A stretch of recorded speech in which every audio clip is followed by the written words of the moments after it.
आज हम लोग सिद्ध करने जा रहे हैं थेल्स प्रमेय। थेल्स प्रमेय का कथन है, यदि किसी त्रिभुज की एक भुजा के समांतर अन्य दो भुजाओं को भिन्न भिन्न बिंदुओं पर मतलब अलग अलग बिंदुओं पर प्रतिच्छेद करने के लिए रेखा खींची जाए तो ये अन्य दो भुजाएं एक ही अनुपात में विभाजित हो जाती है। दिया है त्रिभुज ए बी सी एक त्रिभुज है जिसमें डी ई जो है वह समानांतर है बी सी तथा डी ई ए बी को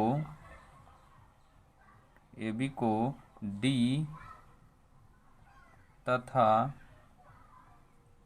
ए सी को ई पर प्रतिच्छेद करती है।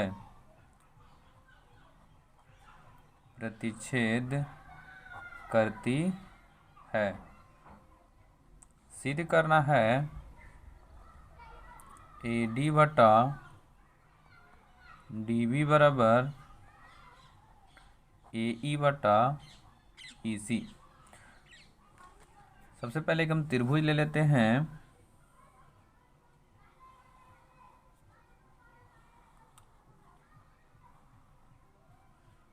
ए बी सी, ये हमारा डी है, ये हमारा ई है। बनावट में ई से एक हमने लंब डाला ए बी पर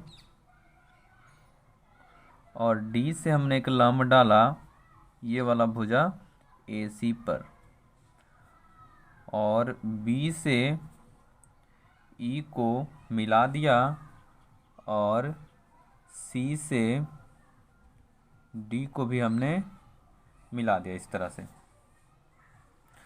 हमने जो बनावट किया वह ई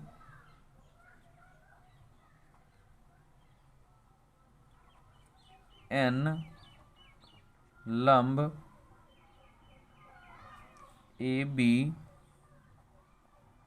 तथा डी एम लंब ए सी एवं बी ई एवं सी डी को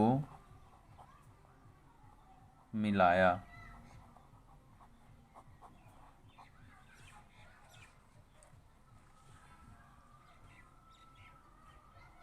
आगे चलते हैं। त्रिभुज ए डी ई का क्षेत्रफल बराबर हो जाएगा 1/2 गुने आधार और गुने हो जाएगा ऊंचाई। 1/2 आधार हमारा हो जाएगा ए से लेकर डी तक ए डी, और ऊंचाई जो हमारा हो जाएगा ई एन। ये मान लिया हमने समीकरण नंबर 1। फिर आगे चलते हैं त्रिभुज बी डी ई में। बी डी ई का क्षेत्रफल जब चले हमने तो हम यहाँ भी लगा सकते हैं 1/2 गुने आधार गुने ऊंचाई। अब आधार इस वाले त्रिभुज के लिए हमारा हो जाएगा डी बी और ऊंचाई इसके बढ़े हुए भाग ई एन। ये हमने माना समीकरण नंबर 2। इसलिए त्रिभुज ए डी ई का क्षेत्रफल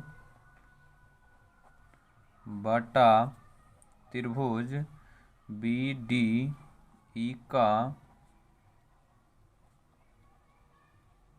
क्षेत्रफल बराबर 1/2 गुने आधार हमारा है ए डी, ऊंचाई हमारा है ई एन, और इसका है 1/2 गुने डी बी और गुना में ई एन। ई एन से ई एन हमारा कैंसिल, और 1/2 से 1/2 भी हमारा हो गया कैंसिल। बचा हमारा त्रिभुज ए डी ई का क्षेत्रफल बटा त्रिभुज बी डी ई का क्षेत्रफल बराबर, इधर हमारा बचा ए डी अब बटा में डी बी। ये हमने मान लिया समीकरण नंबर 3।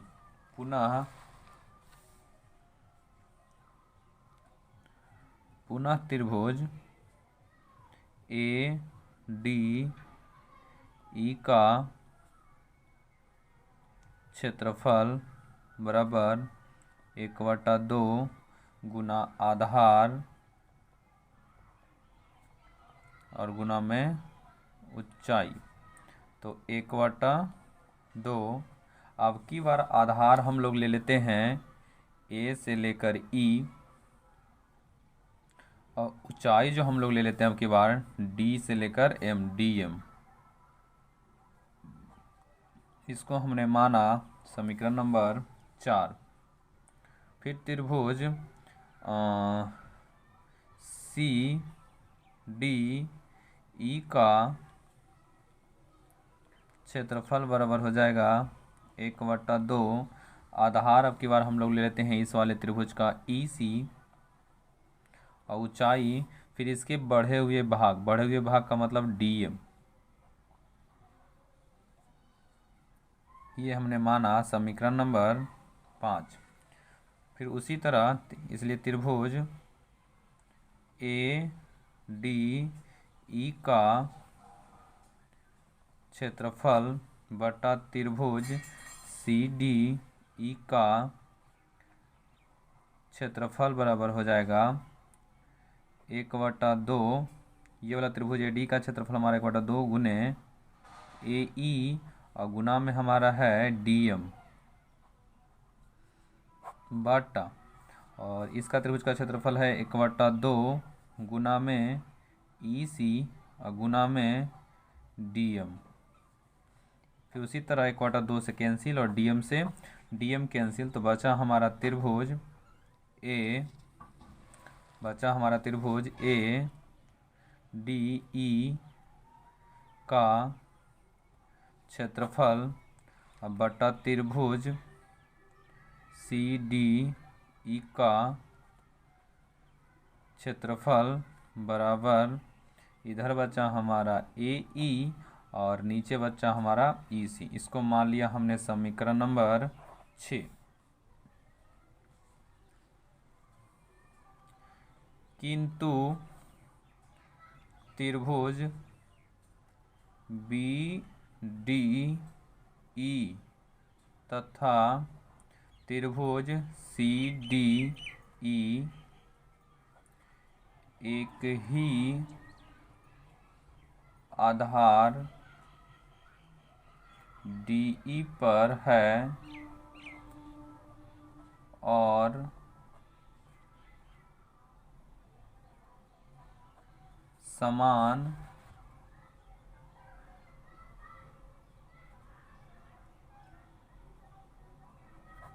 समांतर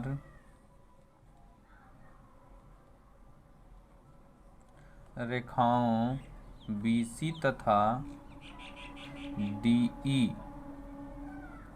के बीच स्थित